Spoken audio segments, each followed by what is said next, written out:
Welcome back, everybody, to our official second episode of the Array podcast. I am your host, Jared, aka Array Jared, and I'm pleased to have you here. Today, we're actually going to have a guest I'm pretty enthused about having. I've been eager to get him on the show. We've had some scheduling, finagling to do, but we finally got him here. He is a game developer, programmer, and content creator. A game that he's currently working on right now is called Kalling Kingdom. He also works on content creation for Pluralsight courses, which I do believe is mostly programming work. And I believe you are technically the CEO, I guess, of is it Allega Corp? I Elega believe that's how Corporation. Allega Corp. There we go. Awesome. Well, we got there eventually. Everybody, say hello to Scott. Hey. Yeah, and don't feel bad. Everyone mispronounces Elega. Yeah. Which I'm beginning to kind of just come to the conclusion that maybe there is no right way to pronounce it, really. It's tomato, Yeah, tomato just type kind of of. thing. Yeah. I totally get that because I immediately want to go into like a hard E sound, um, mostly because I think like when it comes to that initial E, I want to I want to go for that and go for like Ilega. There's But there's something about it. It's supposed to be short for elegant, actually, is where the name oh, originally nice, comes from. But nice, yeah, for some reason, for whatever the reason is, something about the English language and how our brains work. Everyone always said, I think like Aliga or Alega is like the most common sort of way that people enunciate initially. It's interesting. right. And Um, I think it might be because like the second I see the word itself, I immediately start thinking of Legos.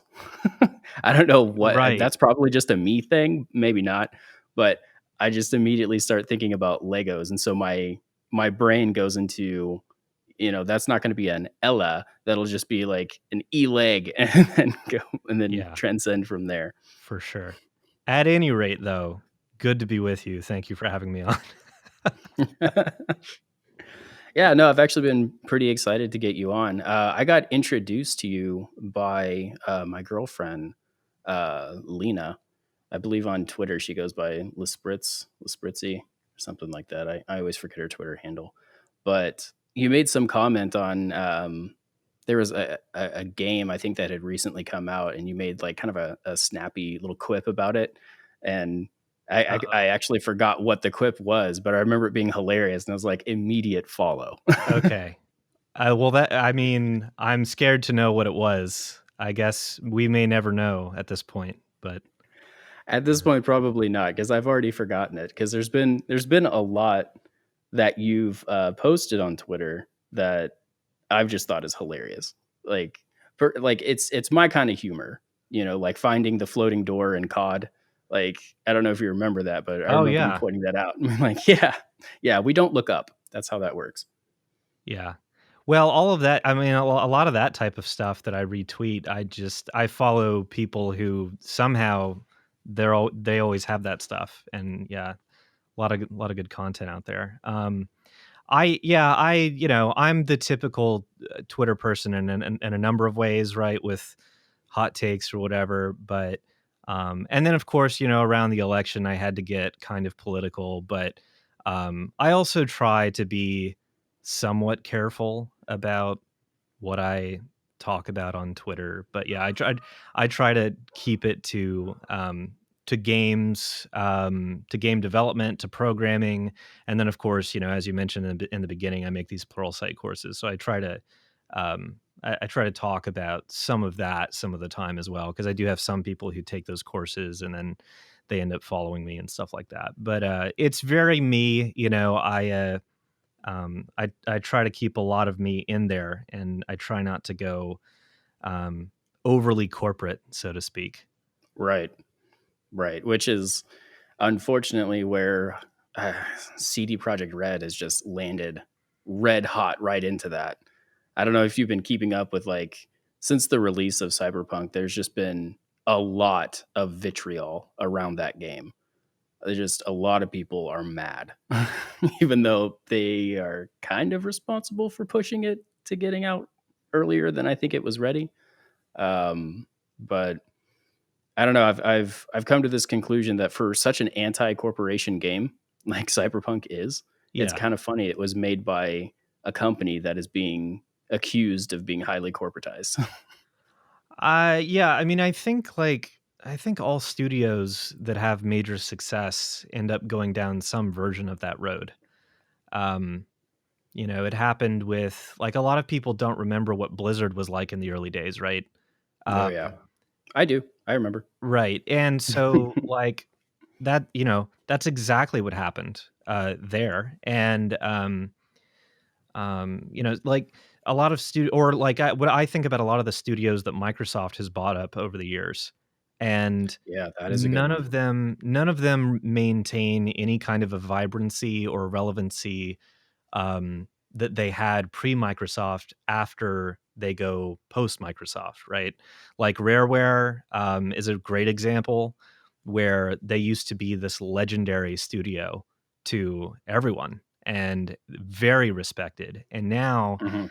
um, some of the people at the top who were very much the main drivers behind that company have moved on with their lives, and it's just kind of a name that has faded from a lot of folks' memory, or a lot of people don't.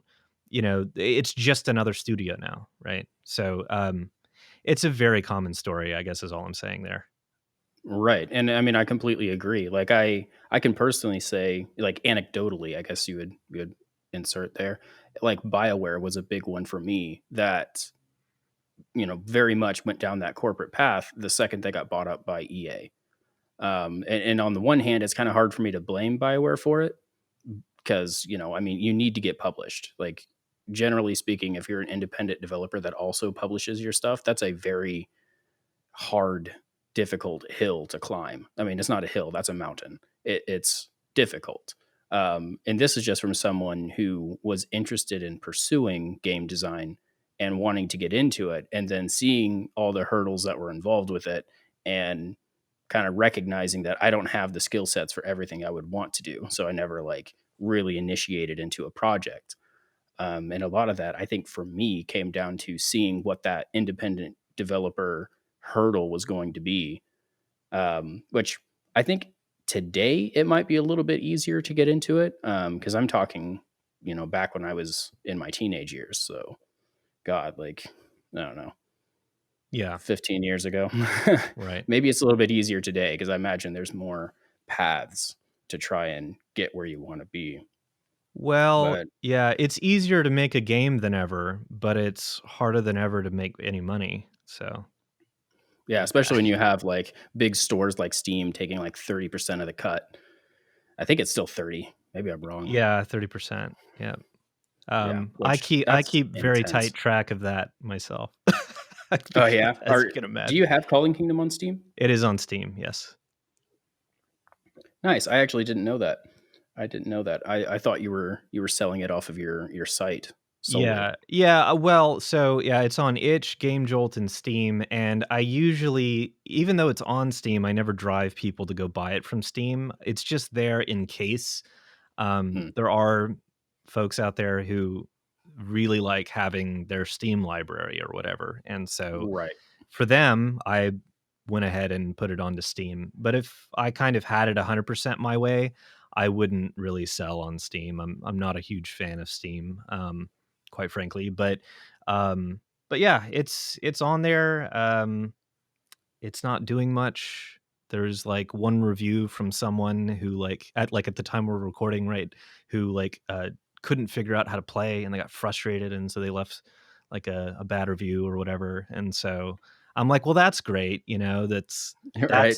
that's my experience as a developer with Steam is, I spend a bunch of time putting out this thing, and then, um, I don't know, maybe part of that's my fault, right? Like, it is there other things that I could have done better in the game? Sure. Or could I have maybe, like, driven more people to Steam, and then I might get a bigger variety of reviews, for example? But, like, yeah, this Steam review system is just, like, a whole thing, that I don't know if you've talked about before, but, it needs a lot of work. And I don't just say that because I got the one bad review. I say that for a number of for a number of reasons, right?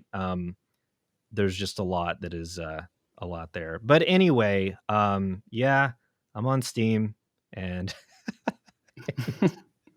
um and No, I mean, that's that's a story I've heard quite a bit from, yeah. independent developers. It's just I mean, like, real independent developers that are self-publishing, I should put it that way.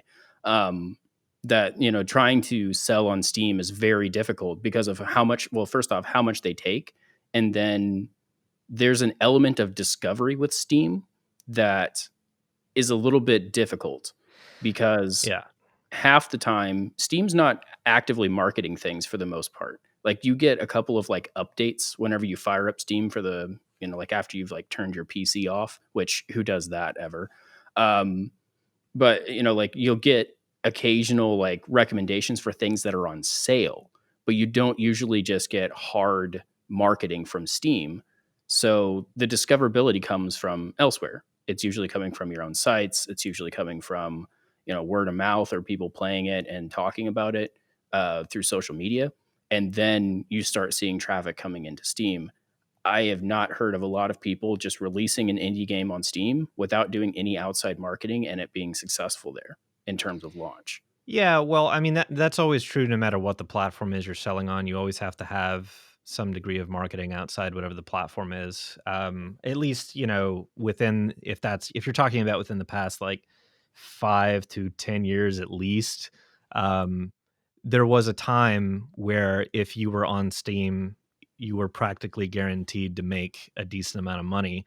The same is kind of true Yep. for the Epic Game Store now. If you get into the Epic Game Store, then you're kind of more or less guaranteed some decent number of sales. And and by the way, this is, we could do the entire podcast just about this topic of like, uh, the platforms that games are sold on, the prices that games are sold for. Like you mentioned with sales, like a lot of the time on Steam, the only time a lot of people are paying attention to anything is when games are on sale, and those are the only Yep. games they're buying, which to me is just fundamentally broken because uh it's like so because really what that equates to for a lot of indies is the real price of their game is like whatever the retail price is minus 15%, because like in a number of cases that's the only time that someone is going to consider buying it. And that Yeah. and that's true kind of no matter where the price is. Like there's some indies that are able to sell for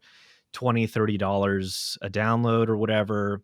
I'm selling Calling Kingdom for 7.99, but I've like very few of the copies I ever have sold have been for 7.99. It's almost always because of some sale that's going on, but it's like sales used to be done for a reason. Like sales used to be done because we had physical units on shelves that had to be cleared out, Yeah. right? Like you had a retailer and they had boxes of games with CDs inside of those boxes, for example. And Mhm. they were like, hey, we have new inventory coming in. Everything is half off. But then for whatever reason, we like carried that into the digital age for no particular reason other than like, well, it's just like demonstrable that when you have sales, you sell units. And so we periodically, for no particular reason relative to any kind of an inventory, we sell at a discount periodically. We have Yep. our summer sale, we have our holiday sale, and it's like this is like how the game's sales cycle works now. Mhm. It's not even really about like what games you're buying, because you may also be familiar, like most of the games in like a lot of people's Steam libraries, they don't play. Like they're just sitting there because they pick them up in like bundles or sales or whatever, and they're just there until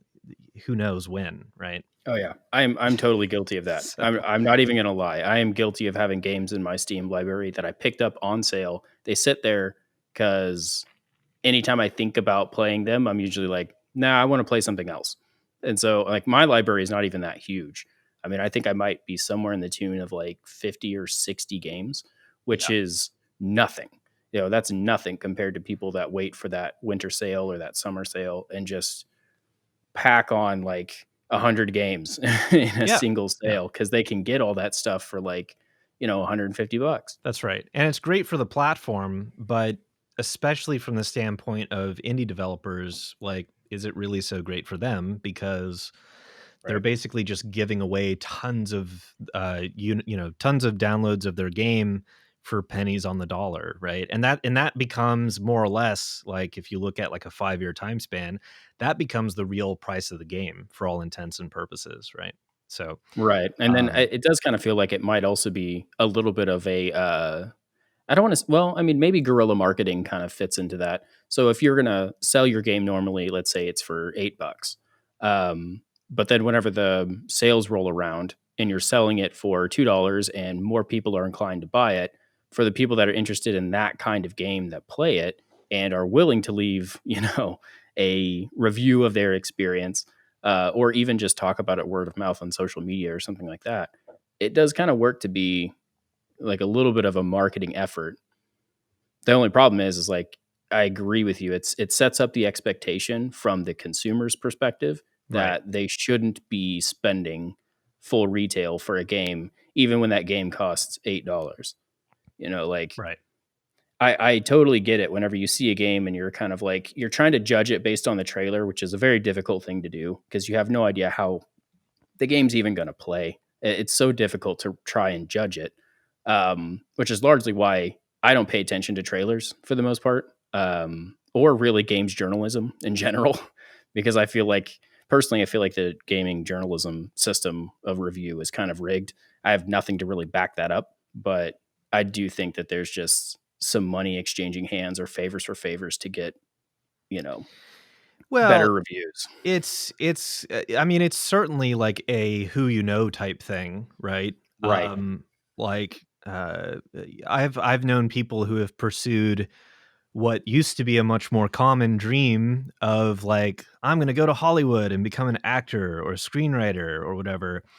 And they and then so you have these hordes of people who move out to Los Angeles, California, and then they discover that most of the jobs they're never going to get because they are not buddies with all these people in the industry, essentially. Um, Right. and there's a part of the games industry that now very much works like that. Like, and it's funny to think about from the standpoint of if you're someone trying to run a games business, because uh, it's just completely different now than it was. I mean, it's wildly different than it was 10 years ago, wildly different than it was 20 or 30 years ago. Like, I was reading Sid Meier's autobiography recently and reading these stories about him making games in the 1980s, and these experiences he puts together would be just considered trash by today's standards, right? But Right. back in the 80s, it was amazing. and um and a lot of the programmers who came up through the ranks, so to speak, or a lot of the game developers, I should say, who came up through the ranks during those times and became these big industry names that we know today, they came up, like, I would say, largely as a product of the time. I mean, Right. um, I don't really think that someone like, for example, and maybe I'll get attacked for saying this, but I don't really think that someone like even like Shigeru Miyamoto at Nintendo would become wildly successful if they began now in at the time of this recording, the year 2020, because uh number one, the saturation is just ridiculous. And number Right. two, no one is going to know that this person, this hypothetical Shigeru Miyamoto clone in this example, is some sort of creative genius. They'll just be like, well, they just made, for example, like they just made a 2D platformer, and we've seen like 20,000 of those now, Mhm. and there's nothing special there. And it's like, so I feel like there's a degree of Yeah, you're like, yeah, the consumer has this skewed, distorted view of what they're actually buying. They have no conception at all of what goes into any of these products, from the Yeah, standpoint of the number of human hours involved. absolutely not. Like we've all heard about the the horrid stories of crunch as far as overtime in the games industry, which, by the way, a lot of the stuff we're talking about right now, like, is the whole reason I've never gone to work for a studio. I thought about it for Mhm. many years. I I mean, I admittedly I did apply a few times, but very few times, because every time I think I might want to go, I come back to these kinds of these issues. But anyway, Right. so yeah, so the consumer has this very distorted and skewed view of everything. And so like then like like we were talking about with Steam reviews, like you get people who say like, "Well, I know how to fix this game. Here's how you Mhm. would do it," right? And like they type out like a few paragraphs that like inside that few paragraphs there's like 2,000 hours of work. And it's Right. like it's Yeah, it's like anybody can conceptualize a fix. Leveraging a fix is completely different. Like, yeah, I don't design video games, but I do web design, and I do deal with, in real life, clients that, they say, "Well, I think the way that we can fix this problem with my site is that you should do this." And while I value the fact that they're my client and I love the money that they give me, I also have to tell them, well, that's going to be, an extra 80 to 100 hours because that's not as simple as you think, considering everything else that's already on your site. yeah, And games are, 1,000 times that scope. You know what I mean? Like, especially when you start factoring in like the large scale open world games, like, you know, oh yeah, we have what, three major releases in the past month and a half. You have Watch Dogs, Valhalla, and Cyberpunk. All of these games, like none of them that I can really think of have been met with like universal praise. Like, it's always been just this super divisive thing where you have one side of it that's really just loyal to the studio saying they love it. And then you have the other side of it, which is people that are just looking for something to critique and have a voice in. Like, they don't really want to enjoy the game. They just want to find the faults so they can tear it apart. Because for some reason, humans have decided tearing things apart is way more fun than building things.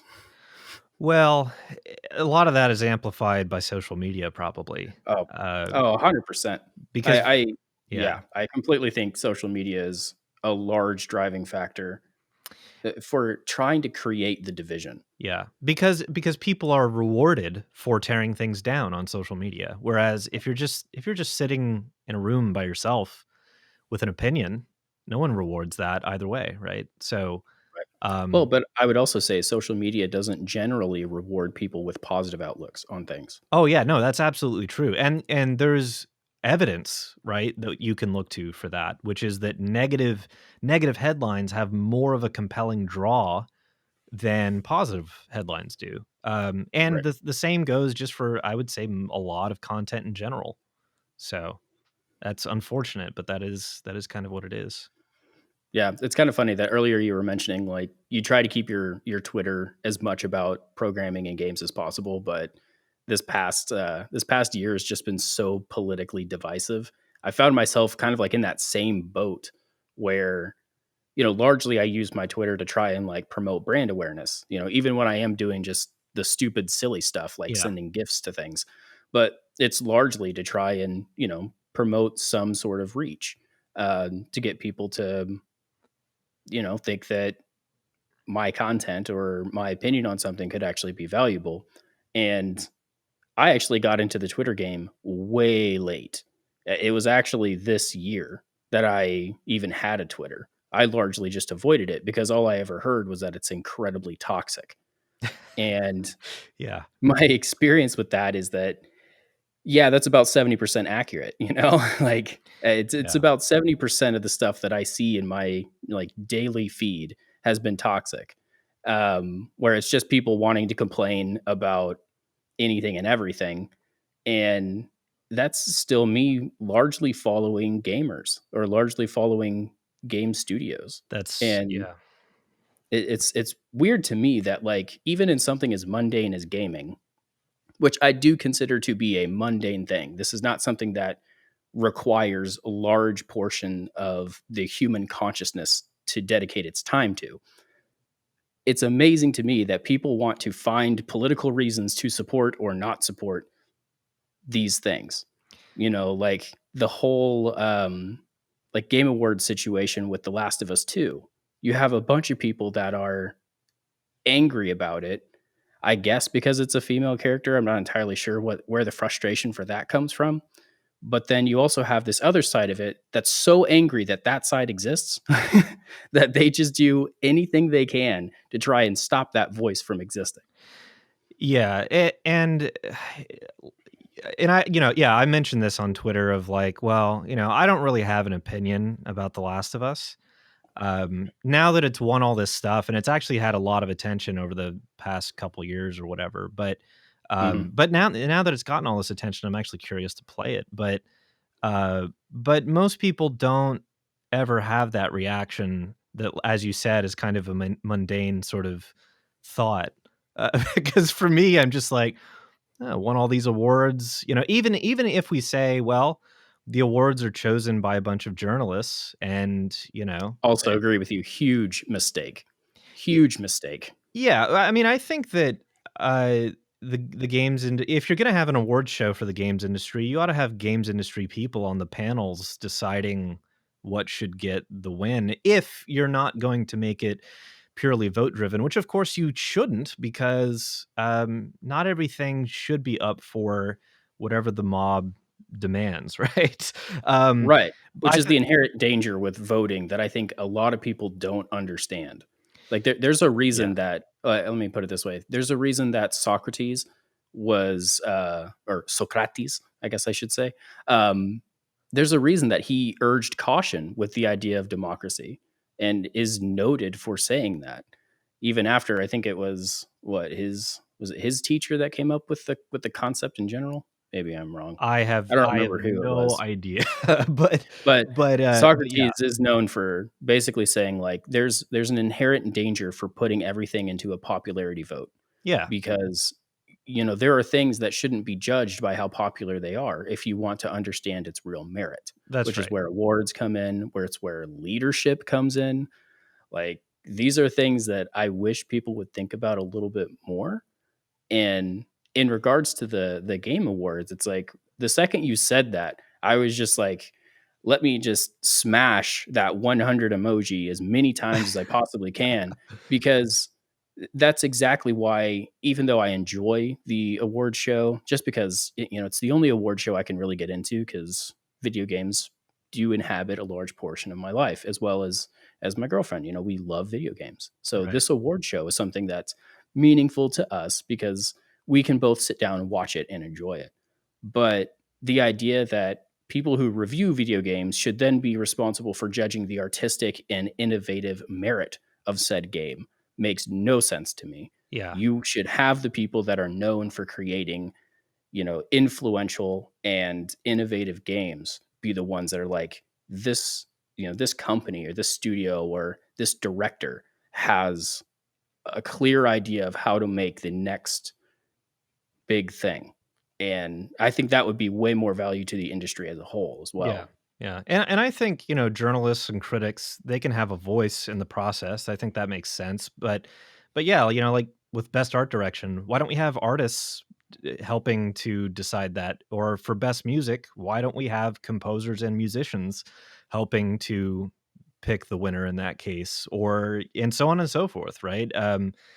Or if you're going to have best story, why don't you have industry narrative designers and writers who are helping to do those picks? I just think it would make a lot more sense that way, and I think we would all probably enjoy the award show. But I think that if we were to say that's going to fix all the controversies, we're kidding ourselves, because social media will find some way to make anything controversial. Oh, yeah. They'll find something to complain about, even if the process is extremely well balanced and and well put together, which I I mean, was kind of yeah, they'll even complain surprised. about the games. Like, they complain about the games themselves as well in order Yeah, to, like, justify the means. Like, yeah. I remember reading somebody's, interpretation of Ghost of Tsushima or Tsushima, I think is how you're supposed to say it, as being whitewashed, and I remember being so like, just flabbergasted at that concept. It's like, just because the studio that made the game was a Western studio, doesn't mean that they didn't, like, respect the traditions that were, present in that time period, and I feel like they did a pretty decent job doing that. But people were, like, upset that a Western studio would make that game and that it should have come from Japan. Yeah, and I've never really agreed with that viewpoint. Um, I think that as a creative, you draw inspiration from everything and everywhere. And I think the more influences that you have exposure to and that play into whatever it is that your vision is, that's usually a good thing. Like with my game, the whole point of it, originally, kind of the main inspiration behind it was coming from Zelda, where you visit these towns in the game, and all of the people in these towns just like they're just there for you. They just live their lives waiting for you to talk to them. And so my thing with Calling Kingdom was like, well, in this fantasy universe, I think it would be a lot better if you had a game where like these people are just living their lives regardless of what you're doing. And but like when I think about the inspiration for that, so Zelda was certainly a major influence on that, which is originating in Japan. And then I had Democracy 3, which is from a developer in the UK named Cliff Harris, and then Roller Coaster Tycoon, which was designed by Chris Sawyer, who was an American, and so on and so forth, right? But all of these kind of from all these different places, all these different sort of cultural influences played into me coming up with that idea of like, wouldn't it be interesting if we had a fantasy universe that we could just kind of live in and we could uh, kind of put out signals to and it returns something back to us, but it's not trying to say anything in particular. And I'm not trying to, realistically reproduce anything in particular. And I think a lot more developers should probably take that kind of an approach because um I don't know. Like I think a lot of the content in the industry right now is very misbalanced. Like one of the things I mentioned on Twitter was um that I kind of wanted Animal Crossing to win just because it's so I mean, a lot of people would say it's very sort of typically Nintendo in its colorfulness and its energy or whatever, but I like that. I like, the fact that we have games about, like, cooking and, games about or The Sims, where it's basically a virtual dollhouse, and all these other things where, but, like, most of what you see in that award show and what you see in popular culture as popular culture is being criticized by all these different factions, by the way, is Right. you see dystopia and these sort of dark themes and moral and immoral questions and answers and so on. And I just feel like like we should all kind of try and open up our minds a little bit as far as just let a creative thing be what it is. Like, so there are games out there that were created by like I think of The Neverhood, which was created by like one of the main creators behind it was I think his name is F- Ted Nepal or Ted Naples. I forget how you pronounce it, um but he's like this like conservative religious dude who had like bad things to say about gay people and um but people really loved his games. He's also the guy behind Earthworm Jim, which is extremely famous in the history of Oh, yeah. games. And I remember um it. yeah, and so people just love these games, but they come from someone with these not so good views.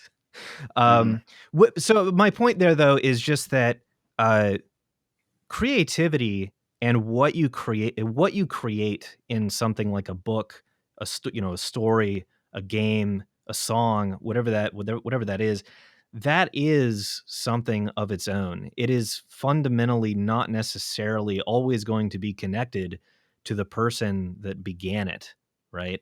And it's a Yeah, but that's difficult idea to That's such articulate. a difficult yeah, I was gonna say, like, that's such a difficult, like, concept to get across to most people It because they doesn't, want yeah. to package it into this person leans this way, so everything that they're involved in has to have that affiliation, whether it's, this Christian conservative thing or this, like, hyper liberal view. Yes. Yeah. And I completely agree with you. It's very difficult to try and communicate to people, like, let the thing that they've created stand on its own without you trying to use your, confirmation bias to prove that Earthworm Jim is really a, I don't know, some sort of slam against gay people.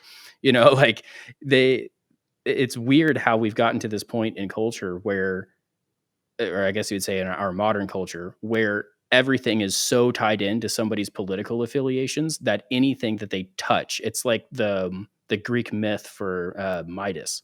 Everything they touch is then like contaminated with their political views, and I find that so irritating Right. because it's so difficult to just enjoy things anymore. It's like people are actively out there to just destroy you being able to enjoy things. Just because they want to be able to point out, like, oh, well, this person said a derogatory term 7 years ago on Twitter. We should fire him from ever being able to make movies again. That's You right. know, Yeah. hashtag what, James Gunn. I think that's I And think and I that's who that happened to. and I don't think it takes away from certain things that are kind of true, right? Like there's the saying that a lot of people have said where they say, "Look, everything is political," right? And there's certainly something true about that. But also like if I want to think about um like uh like what it would be like to have like a Star Wars story about a company that manufactures X-wings and that's like the whole extent of the thing. Like, yeah, politics plays into that somewhere, sort of, but also not really. And Yeah, it's and like some of it is just like enjoying the fantasy, for yeah. whatever it is. It doesn't have to necessarily be this one thing. There's gray and there's nuance, right? So, Yeah, like, I'm not gonna lie, I would love a factory builder that is set in the Star Wars universe, that has nothing to do with, like, moral light side or dark side choices. It's like all you do is you run your little X-wing factory, and that's it. right, Um, but right. then, of course, that becomes a political commentary in and of itself, where Of people course. wanna just label things as, capitalism is bad, you can't support people making things. Yeah. And yeah, like I remember it's kind of funny. I think this is something you chimed in on. I remember answering a question on Twitter about like what would be the preferred economic system, and they gave three choices. Which out the gate, like you can't really sum this up in three choices, in my opinion. But the three choices were like socialism, capitalism, or hybrid. And I remember responding to that and being like, well, hybrid, because you do need people to drive innovation, which is where capitalism can excel. But we also need to recognize that there are people that will need help. And while we would want to rely on the charity of those that have, it's also typical of humans to hoard things up. So I think it's a good idea that we have some safety nets in there as well. So I picked hybrid. And I remember getting that response of someone just being like, you don't know how any of this works. And me just sitting back being like, "What do you mean? Like, this is stuff that's been happening for years. Like, capitalism isn't like a sudden new thing. Like, it's been around for hundreds of years." And same thing with, I would even go as to argue socialism's been around for maybe just as long. We've probably had social-based programs that have existed Right. for a few hundred years, just not recognized under that same label. But it is kinda weird, and, like, all that to say, it is kinda weird that we can't have just a factory builder game set in the Star Wars universe without some reviewer or some critic or some anonymous on Twitter saying that this is a game that promotes capitalism and shouldn't be bought and purchased. Yeah, and, like, one of my favorite things about games is you're creating these little universes that you can explore in this computer that's sitting, either on your desk or in your entertainment center in your living room. But, and it's different than the world that we all live in. And, it's like at a s there's an extent to which you ought to be able to explore that without always viewing it through whatever that political lens is, because, like, when we're trying to understand, like, the truths of science in the real world, we don't sit there and ask whether we don't ask what it means for capitalism or socialism. We just try to Right. understand what the truth is, and whatever that truth is, whether it comes out the way you believe right now or not. Um, and I think that's one of the things that's really great Yeah. about games is that it can Talk puncture about through hard that. pills to swallow right there. Yeah, yeah, That's a hard pill for people to swallow. Like, the part where you were talking about, being able to accept the truth regardless of whether it fits into our, like, lensing, like, the way that we see the world, that's a hard thing for people to do. It's a hard thing for me to do, and I consider myself a rather open individual. yeah, But there are definitely some moments where I'm like, I refuse to accept something just on the basis that it's too difficult for me to accept, and then I have to work my way through that process of getting away from, like, the political or learned behavior so that I can accept what is actually a truth. And that's a very hard thing to do, but I absolutely think that games can be a good way of kind of bridging that gap because it does provide you a level of, like, simulation, so to speak. It's yes, a quote unquote safe space for people to kind of explore things. It's a little bit more difficult, I would say, with like the AAA games, because generally there's a narrative path that leans you a direction. But yeah. with the simulation style games, you can be presented with moral quandaries where you have to make a decision. And then you get to see the ramification of those decisions as long as it's, a fair simulation. I would say something like SimCity, for example, plays a pretty good role in that, where you can make a very strong capitalist city versus a very strong socialist city and kind of see how things play out in and of themselves, which I'm not gonna lie, for people that are really good at SimCity, I would like them to take more government positions, please. Like, I feel like we could probably fix a lot of things, just by thousands of hours in a quality simulation. Right, and it's appalling to think that some of the earliest exposure that the games industry had to government was it's corrupting our youth. These violent video games are destroying the young people's perceptions and blah blah blah. And it's like, no, actually, most of the time, games are kind of doing the opposite. They're allowing you to because games, and this is a positive and a negative in my opinion, but like games kind of make it so that you don't have to imagine a certain possibility. And it's good that you don't have to imagine it because the game allows that thing to be right there in front of you. Um, but it's also bad because then you don't have to imagine anything. So, Right. which I feel like that has actually had kind of an effect, like, and it ties into what we were saying earlier about people develop all these expectations about Mhm. how things are supposed to be and what they're paying for and what they're supposed to get out of an experience. Yeah. And so when you get games that cross genres or take things completely new directions that are really disruptive, um, for the ones that take off, uh, those those are usually loved without people being able to express clearly and verbally why they love them so much. But it's interesting to me that it doesn't really seem like culturally we ever kind of realize that's what's sort of going on. Is that um, it's like violent video games are not making people violent, but that doesn't mean that games are not influential in some very meaningful way, right? They are Yeah. certainly they're certainly a part of the way that our worldviews are influenced, and that's really fascinating to me. But again, it's like, well, that are they? The question is are they? Well, one of the questions I should say is, are they influential in a way that is sort of any more significant than movies or books or something? Oh, I would say it's on par. Yeah. Actually, I have a episode that I call episode 0 for the array that is literally my interpretation of how I view games and why I think they are actually on par with music, with fine art, with movies. Like I think it's at that level now. And the game that I use in reference of this is actually the newest God of War game.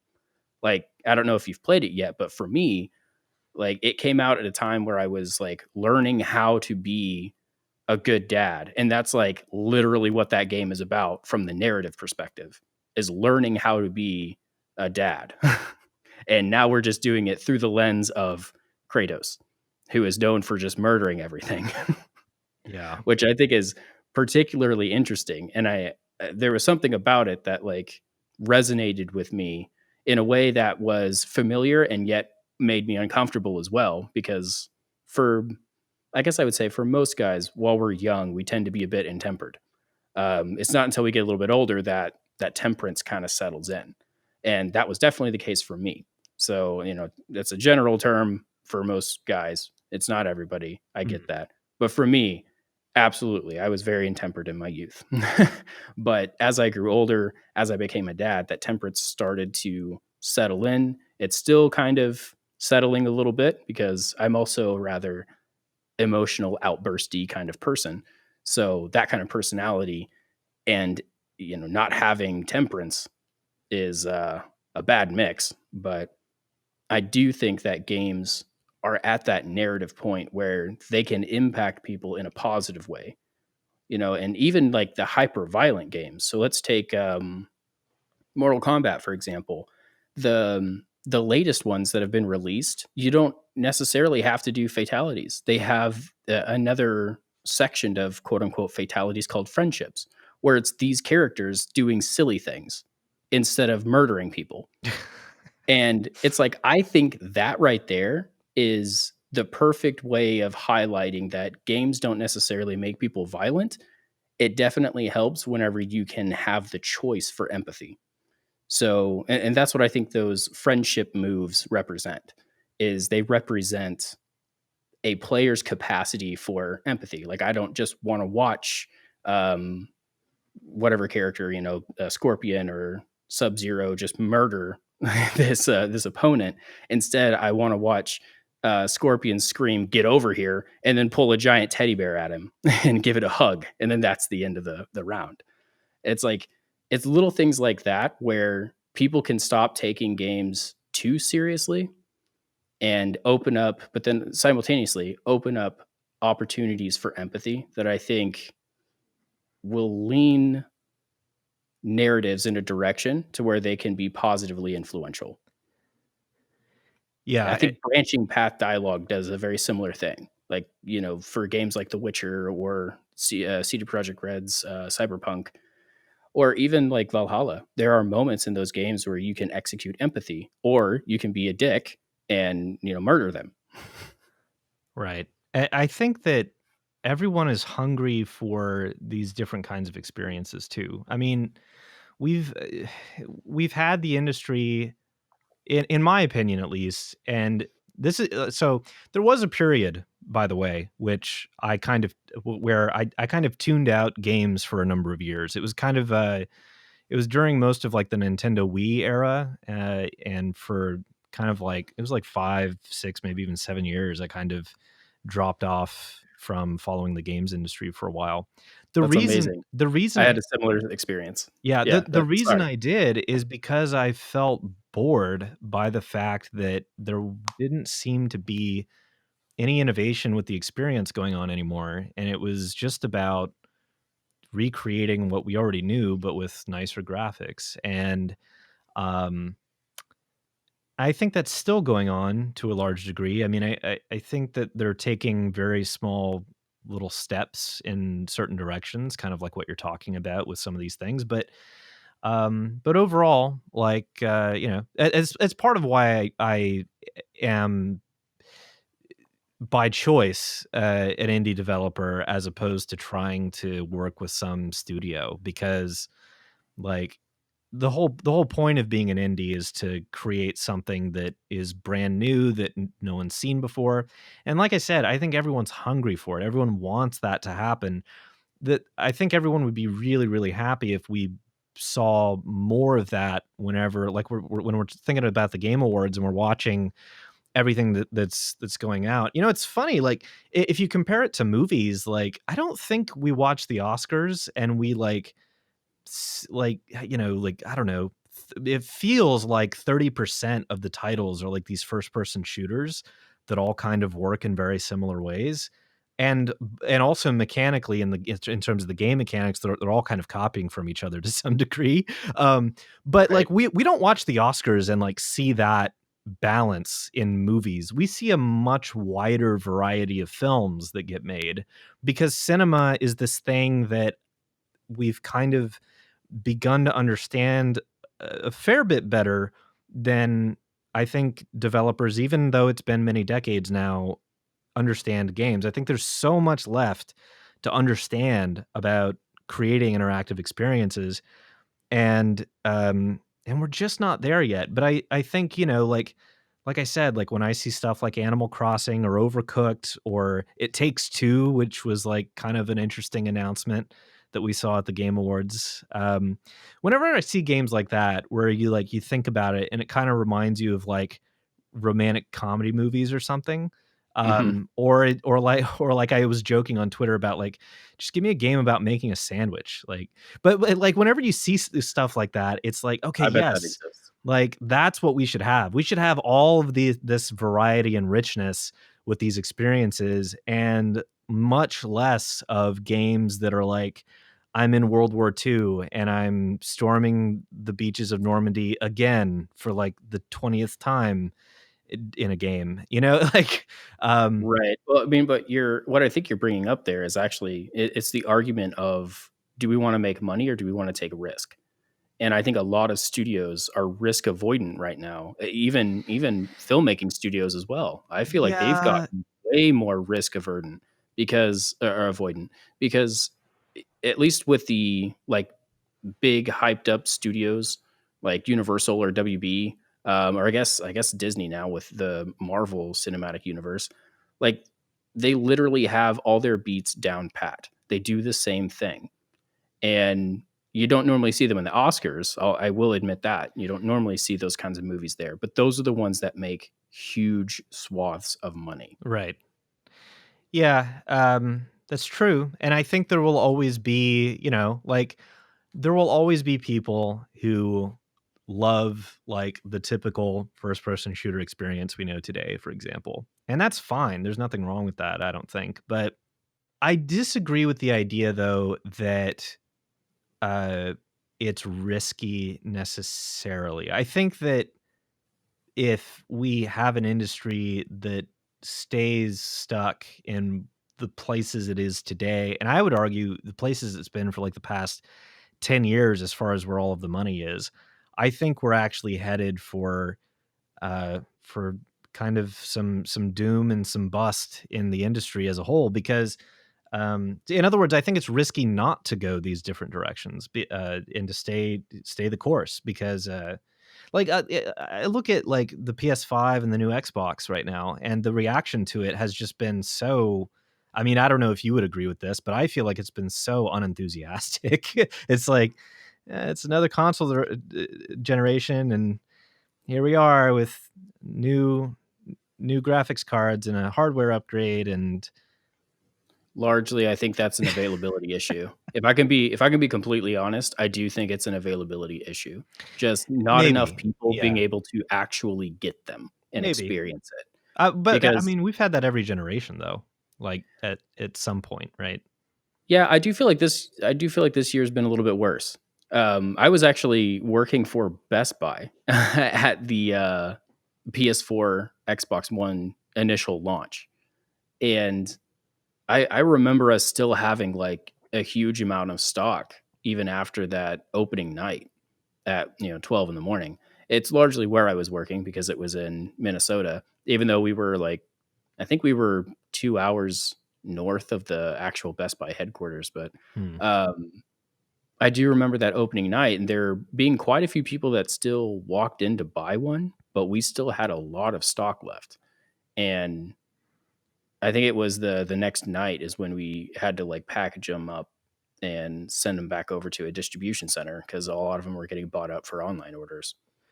Yeah. But yeah, I don't know. I do think that there's a level of enthusiasm with the newest console generation. I don't think that it's mirroring what happened with the previous one. I Yep. do think that the PS4 and the Xbox One were definitely more anticipated. Um, but that might just be because of the situation, like the current climate we're living in with 2020. I think that could play a huge factor because there's so many other what is that? There's a psychological concept for like having your needs met versus things that you want and where your priorities are at. I do think that plays a factor because there are a lot of people that's like, I am excited for this, but I can't even afford it. Yeah. So what do Maslow's I hierarchy care? of needs. Yeah, yeah, yeah. Yeah. Exactly. I do think that played a pretty big factor in this, which, in my opinion, did not happen with the new line of graphics cards.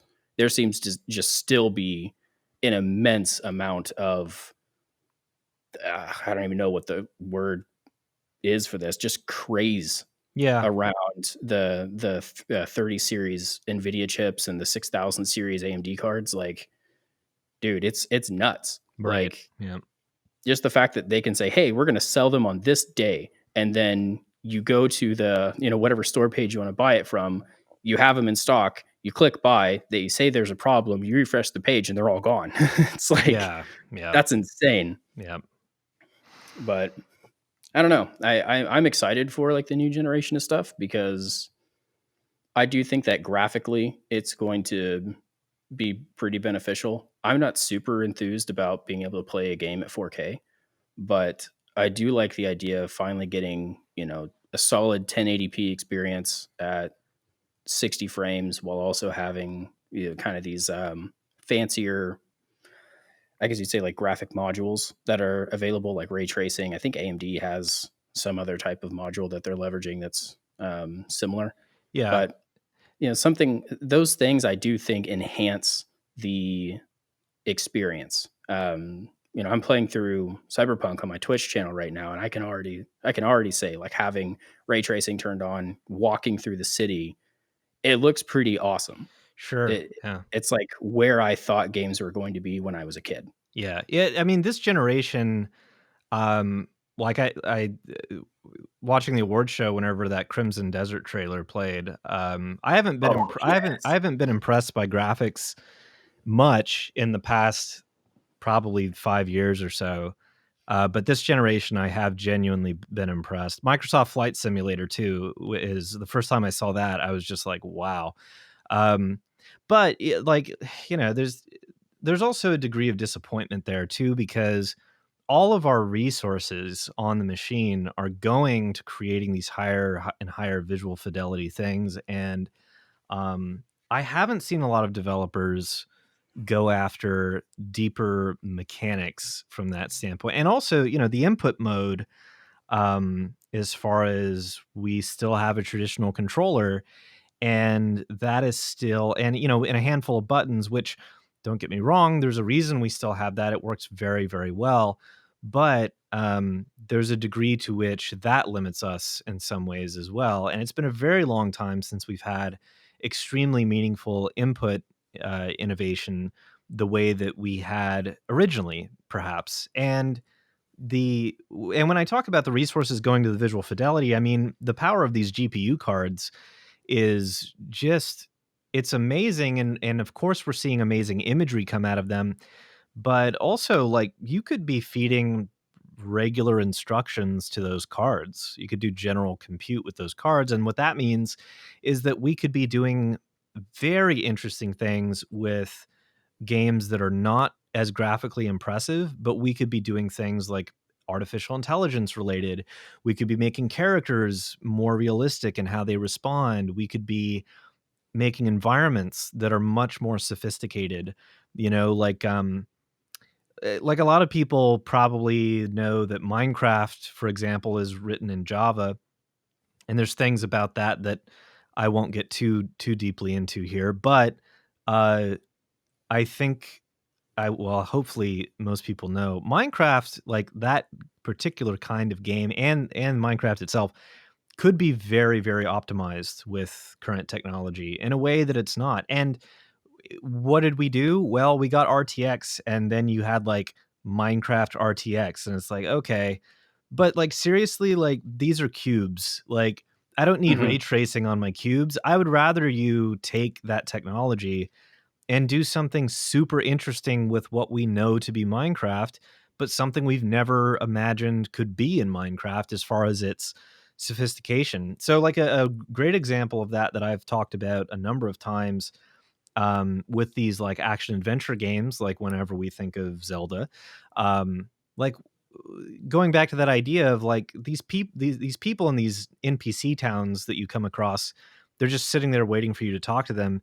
And it's been like that since like the Nintendo 64 era. And it's like, well, we have enough compute power now that you could make those extremely sophisticated characters to interact with. You know, you could have them traveling throughout this entire world in this grand simulation, and they're doing their own thing, and you could do really interesting sort of effects and consequences with that. But instead, as I said, we probably just won't see that because that's not how the AAA studios spend their money. They spend their money in an endless war to have the best graphics, and there's less of that resource going to you know, adding these additional layers to the experience itself Yeah, with I what think we traditionally think of as mechanics, but it's not. I would say it's not just mechanics. It's something else, right? yeah, I mean, I would say that there's at least a couple of, studios I can think of when you were presenting your example that I can think of kind of dip their toes into that. So, um when I say dip their toes, they didn't go the direction of like these NPCs having like really a full level of AI. It's a very base level of AI, but individual NPCs could have day night cycles.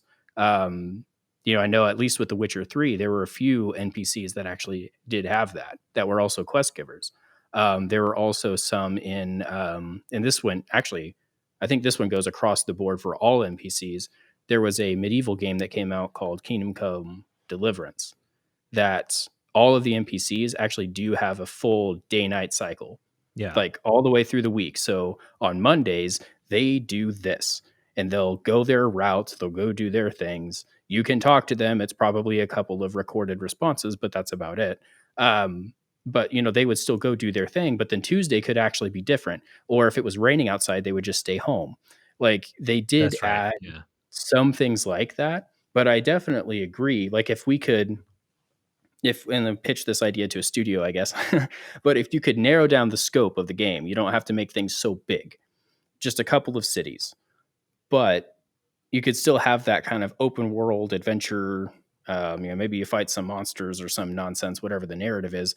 But you could enhance the environment, and I guess you would say like the feedback that a player or consumer would get from the environment by just having the NPCs not have pre-recorded responses.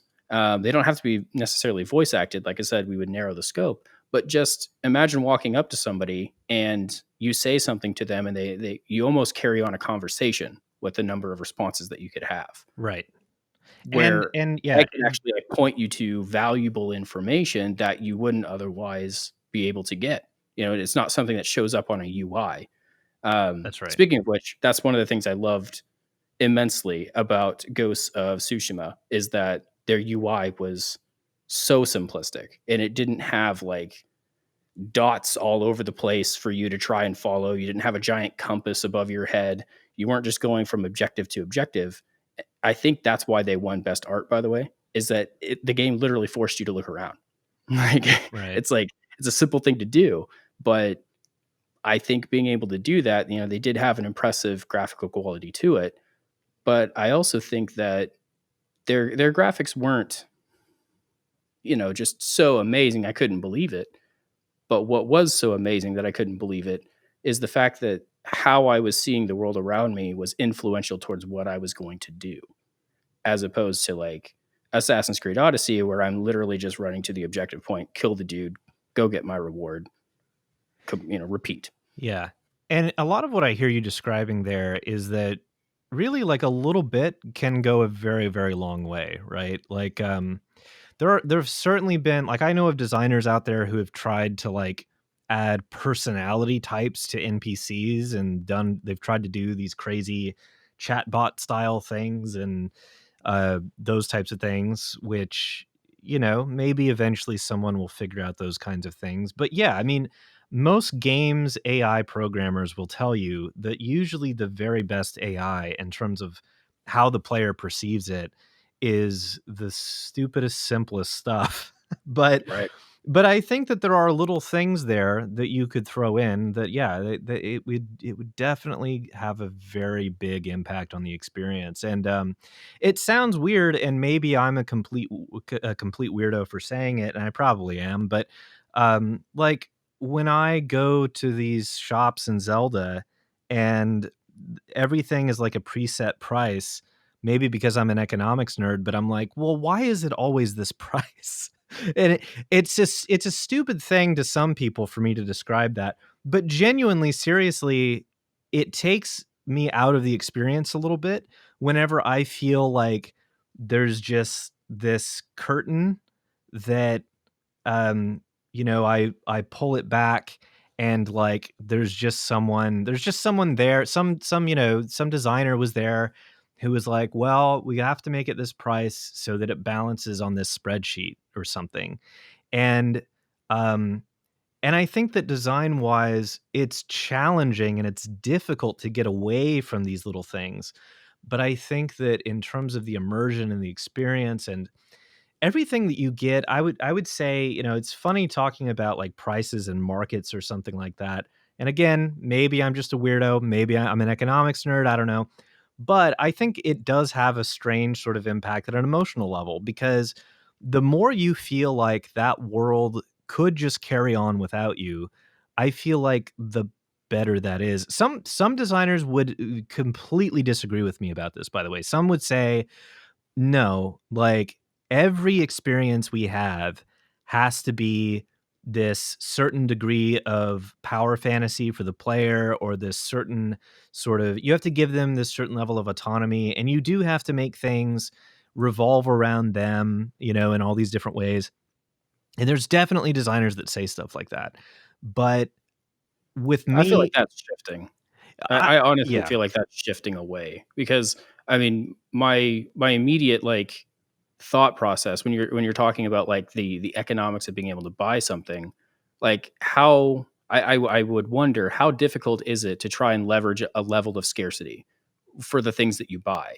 So, for example, like if you don't have an endless supply of just money in the world, that already leverages scarcity. So if we wanted to think about it from the perspective of if you wanted to trade this money for this object, well, if this shopkeep only has 8 of them yep, and the closest shopkeep that's going to have more of these is 400 meters away and there's no fast travel, you're right. probably going to pay more gold. Right, and And yeah, and to make that pure in its interaction, as in, well, if you were to go over 400 meters away and, like, of course, this is terrible to say, but just hypothetically, if you were to just, like, murder all these people who are providing this resource to this shopkeeper, no one's there to deliver it anymore, and then the next time you go back to that shop, like, that person's just not selling that thing, for example, right? Like, but just to emphasize that, yeah, like, what if these places you go were from these pure interactions of the world systems instead of and, some games have tried to do this, like, but I don't think they quite get there in the way that I'm talking about. Like, for example, EVE Online or a lot of MMOs where you have player-run yeah, economies and things like that. They do try to get you closer to that, but it's not quite what I'm talking about, I don't think. because player-run economies are great, but they don't go back to what I'm saying about using resources differently. Because fundamentally, like I think the example we're talking about here in this hypothetical is a single player experience that Yeah. doesn't require um, that doesn't require the input of a bunch of other players. Which, again, if you go back to immersion, multiplayer games are tremendous amounts of fun, as far in including MMOs and things, but there's always that degree of like we're all playing a game, and if you're paying attention to some sort of a narrative, or you're creating a narrative for yourself, or you're partaking in a narrative, whatever the case, um, there's a degree to which uh, the human players in that experience are always bringing you out of whatever that narrative would have been, and you're all kind of participating in it together. And then it's more about, well, we're all having this multiplayer experience. We're not having this experience inside of this fantasy world and blah blah blah. It's like, no, like you kind of zoom out from that a little bit, and it's like we're a bunch of people playing a game, and that's all this is, right? Right.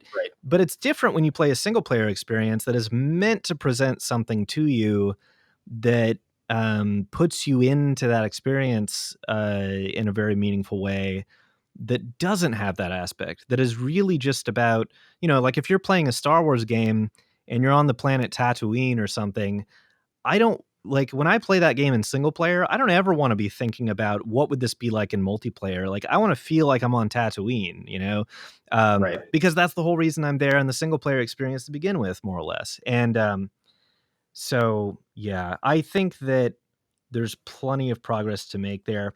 There's also a little bit of a trade-off, admittedly, which is that if you go more pure with these world systems, you'll have less opportunity for linear narrative. But I mean, look at all of these extremely successful titles that we've had. The more open world and free roaming options you give the player, usually the more people love that game, if you've done it right, at least.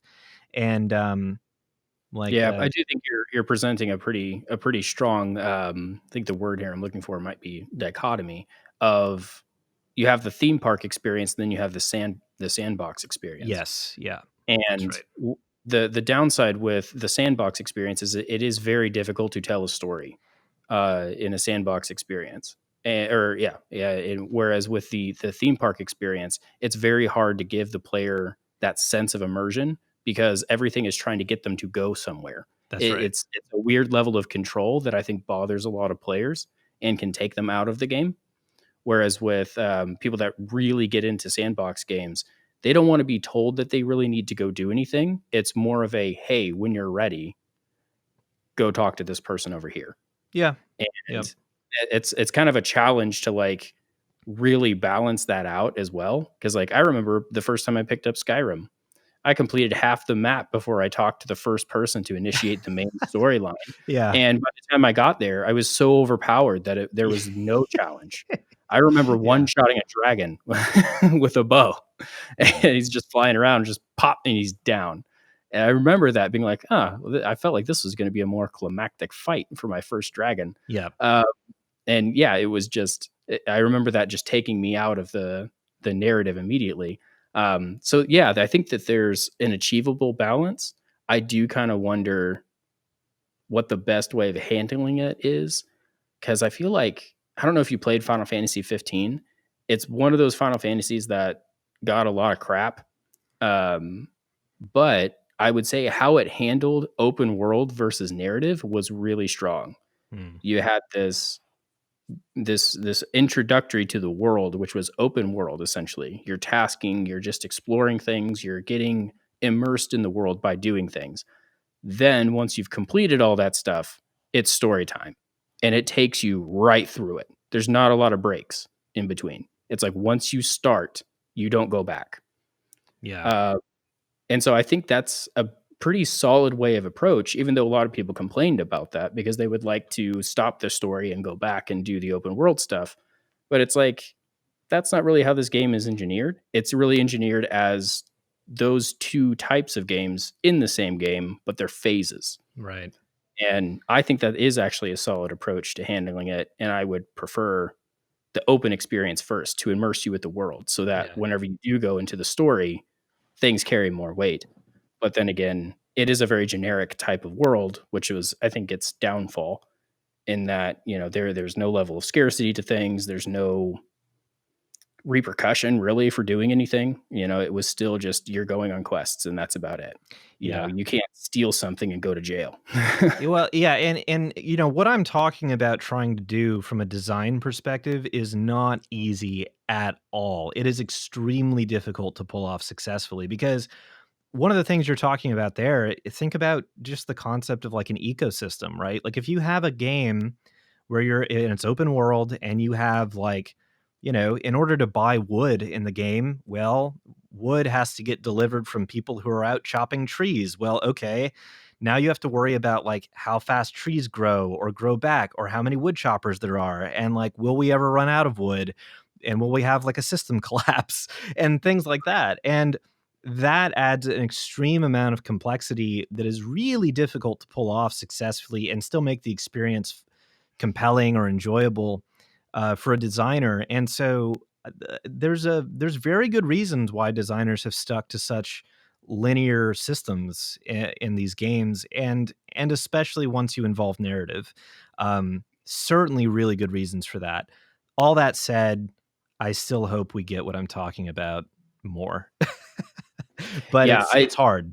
I mean, I do think that it's getting there though, because I mean, what you also brought up in MMORPGs, like immediately, I was reminded of Black Desert, which, if you're familiar with Crimson Desert, is made by the same people.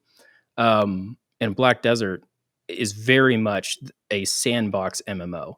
It's got some like theme park elements to it, where you see the different regions and zones, and it has this overarching narrative, but you basically get to go do whatever you want. If you want to go directly into like a life skill crafting system, you can go directly into that. You can just be a lumberjack, and that's all that character is for, is going down and chopping wood and crafting things with that wood. And that's all they do. Um, which I do kind of wonder if that will like spill into Crimson Desert at all, or if they're really trying to make Crimson Desert more of an action focused game. I'll be interested to see what they do there, because yeah, I think Pearl Abyss is probably one of the better developing studios out there, in my opinion. When it comes to MMOs, and I guess we'll see with single player games. But I do need to go ahead and get this wrapped up. We've actually gone over our time a little bit, which is totally fine, because that's what happens when you're passionate about stuff and you talk about games. But if I can, real quick, how can people find you? What's going to be the best ways of finding you? I will also add these links in the description below. Yeah, so you can find me on Twitter at Scott Lee, which is just the Scott Lee handle, which, I was that early adopter to Twitter so many years ago that I get to actually do that. So you can find me there. Also my company, elegacorp.com, and my game is at kingdom.com. Calling Kingdom is spelt with a K, so that's KALLING kingdom.com. And yeah, there you will find many more links with many more things that I do. I have way too many things I'm doing all the time. So there you go. Fantastic. It was a pleasure to have you on, and let's go ahead and stop the recording. Yeah, thanks.